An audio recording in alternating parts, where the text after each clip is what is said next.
The Middle East is a ticking time bomb, and right now, the clock is counting down faster than ever before. Welcome to our special report.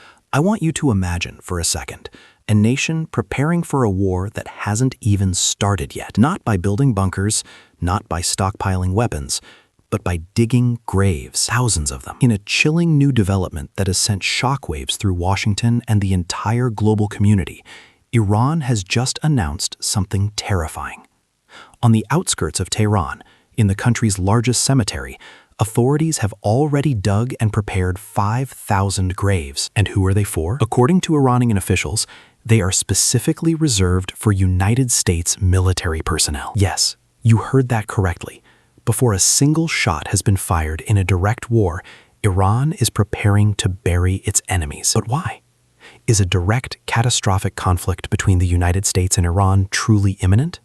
Or is this the ultimate psychological mind game, a desperate flex by a regime trying to scare off the world's greatest superpower? Today, we are breaking down this explosive story. We will uncover the hidden geopolitics, the secret military maneuvers, and the historical grudges driving this madness. Do not click away, because the reality behind these 5,000 graves is far more complicated than you think. Let's look at the facts. Where did this explosive claim actually come from? The story first broke through Iran's semi-official Mehr news agency. Mohammad Javad Tajik, the managing director of Tehran's massive Behesht Zara cemetery, dropped a bombshell during a public address. He proudly declared that 5,000 temporary graves have been prepared just outside the capital. Their specific purpose? To house the bodies of American soldiers who might perish in a potential U.S. invasion of Iran. But it gets even more bizarre. Iranian authorities didn't just announce the graves, they went out of their way to detail the logistics. They claimed that these burial sites were prepared in strict accordance with Islamic law regarding non-Muslims, as well as international humanitarian protocols for enemy combatants. Think about that for a second. Iran is trying to signal to the world and to the Pentagon that they are so absolutely certain of their victory, they are already planning the logistical cleanup of American casualties. They are framing this as routine crisis management, but military analysts are calling it exactly what it is, an unprecedented, macabre act of geopolitical theater. In the modern history of warfare, publicly bragging about digging graves for a foreign military before a war even starts is incredibly rare.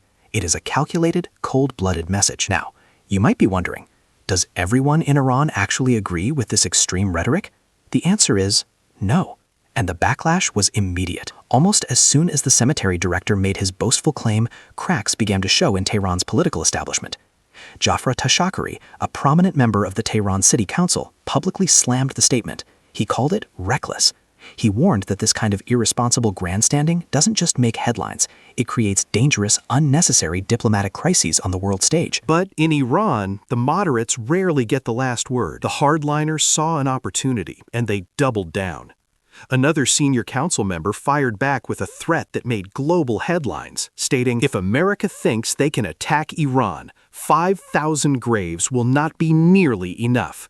We will turn the entire country into one massive graveyard for the Americans." This, my friends, is textbook psychological warfare. It's what military strategists call strategic signaling. Iran knows they cannot win a conventional head-to-head war against the United States. The U.S. military budget is astronomical compared to Iran's. So what do you do when you can't outgun your enemy? You try to out-crazy them. You try to convince them that attacking you will result in a bloody, unforgiving quagmire. They want American mothers, fathers, and politicians to hear the words 5,000 graves and demand that Washington stays out of Iran. But why is Iran using this psychological tactic right now? To understand that, you just have to look at the waters of the Middle East. Over the past few months, the United States has been flexing its military muscle in a way we haven't seen in years. The Pentagon is not taking any chances. The U.S. has rapidly deployed multiple aircraft carrier strike groups to the region. We are talking about billions of dollars of floating firepower, parked right in Iran's backyard, and the tension in the air is palpable. Just recently, an Iranian drone flew dangerously close to a U.S. Navy carrier in the Arabian Sea. The response? The U.S. forces shot it out of the sky without hesitation. Meanwhile, in the critical Strait of Hormuz, the choke point for the world's oil supply, Iranian fast-attack speedboats have been routinely harassing U.S.-flagged commercial vessels. Add to that the constant looming threat of proxy militia attacks on U.S. bases in Jordan, Iraq, and Syria. Washington says this massive military buildup is purely defensive, meant to stabilize the region and protect global trade routes. But from Tehran's perspective, they look out at the Persian Gulf, they see an armada of American warships, and they feel the noose tightening. The 5,000 graves are their way of barking back at the guard dog. It's a desperate warning. Do not cross the line. But as we all know, in the 21st century, no conflict involves just two countries. Enter Vladimir Putin. While the world is distracted by the headline of 5,000 graves, a much more dangerous alliance is solidifying in the shadows. Right at this very moment, Iran and Russia are preparing for massive joint naval drills in the Gulf of Oman and the northern Indian Ocean. Russia has been aggressively supplying Iran with advanced military technology, cyber warfare capabilities, and defense systems. Why?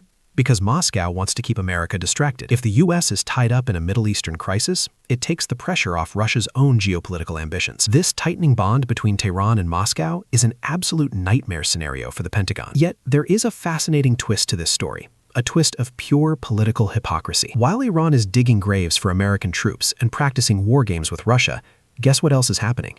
Secret diplomacy. Reports indicate that indirect talks between U.S. and Iranian officials have been quietly taking place in Geneva, Switzerland, brokered by Oman. This is what diplomats call a dual-track policy. Iran is holding a gun in one hand, threatening a bloodbath, while holding a pen in the other, trying to negotiate sanctions relief. They are trying to use the absolute terror of a regional war as leverage at the negotiating table. To truly understand the arrogance and the confidence behind Iran's latest threat, we have to flip back the pages of history. We have to look at the ghosts of the past. Do you remember Operation Eagle Claw in 1980? Following the Islamic Revolution, 52 Americans were held hostage inside the U.S. Embassy in Tehran. President Jimmy Carter ordered a highly classified, daring rescue mission spearheaded by the elite Delta Force. It was supposed to be a surgical strike. Instead, it ended in absolute tragedy. Caught in a ferocious, unexpected sandstorm in the Iranian desert, U.S. helicopters crashed into one another. 8 American servicemen lost their lives.